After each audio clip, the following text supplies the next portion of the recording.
The happiest people on social media usually have the darkest skeletons in their closet.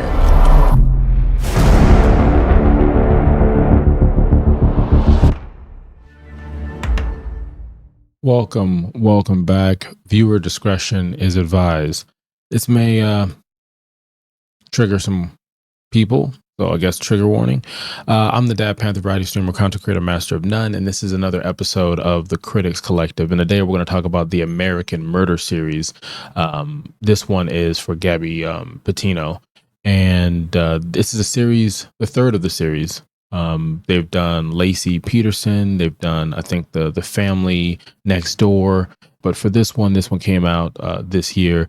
It's only 3 episodes, I believe, each one about 45 minutes. Now, the story says a couple's cross-country van journey documented on social media ends in tragedy when domestic violence shatters their seamlessly perfect life. Their story sparks a nationwide investigation and raises questions about family loyalty. So for this one, my first impressions, I like watching true crimes. I like listening to the podcast of true crimes, even if it's some lighter stuff. I know Netflix has a new show that's coming out where they have to solve a murder, 30 minutes each episode. Let me know in the comments if you know what I'm talking about, but it should have come out about the time that this came out.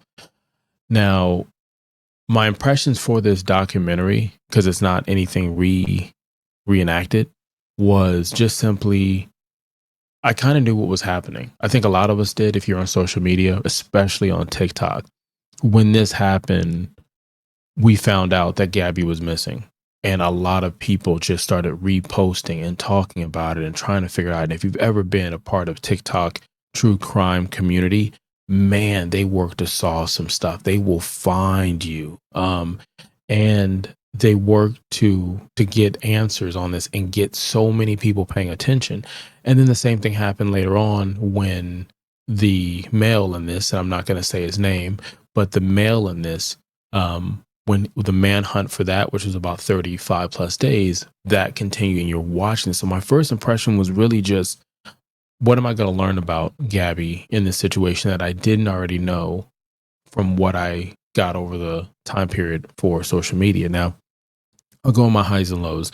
The low is obviously that this happened. The low is the fact that in relationships, I think the stat was something like 50% of women deal with domestic abuse in some form of way, or a spouse or the partner domestic abuse.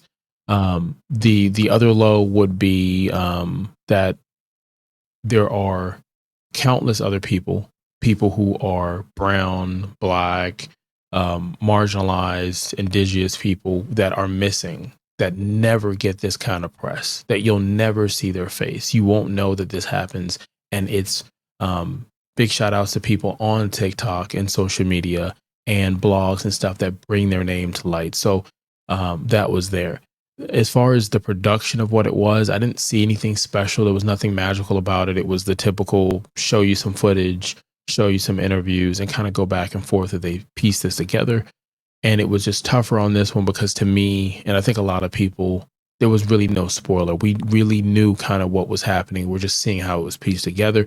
And other than the ending, I'm not going to say what the ending is. There was a few, oh my gosh, moments. And I was like, hey, I didn't know that through social media. I guess I didn't dive in enough in that situation. Now, the highs of it was, I thought they did a really good job of showcasing the step parents and the parents, the best friend, anybody who's known Gabby. I think they did a great job of showing her light, the joy that she had. It just felt like watching it, I felt like I knew who she was and what she would enjoy and the kind of energy she brought out.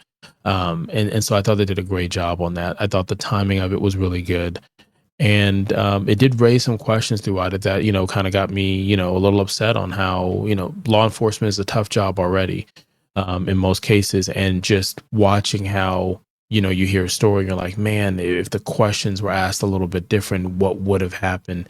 And they do kind of answer that and go into it towards the ending of what's done. Like websites like wannatalkaboutit.com, which you see at the bottom of the screen there, and different other resources you can use if you're a victim of domestic violence.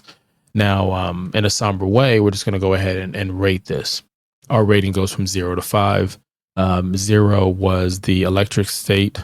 0 was another movie that had to do with a wedding, Reese Witherspoon and Will Ferrell, that had to do with a gator. So you can put in the comments if you know what movie I'm talking about.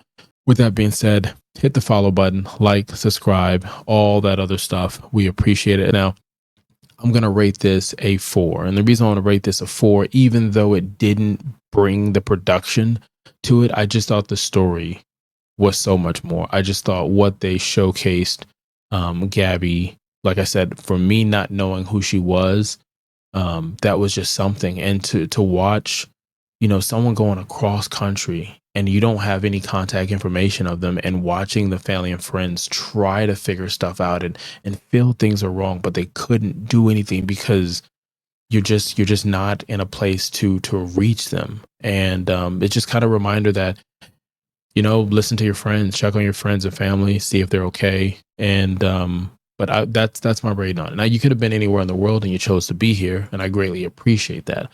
Until next time, kalika allow.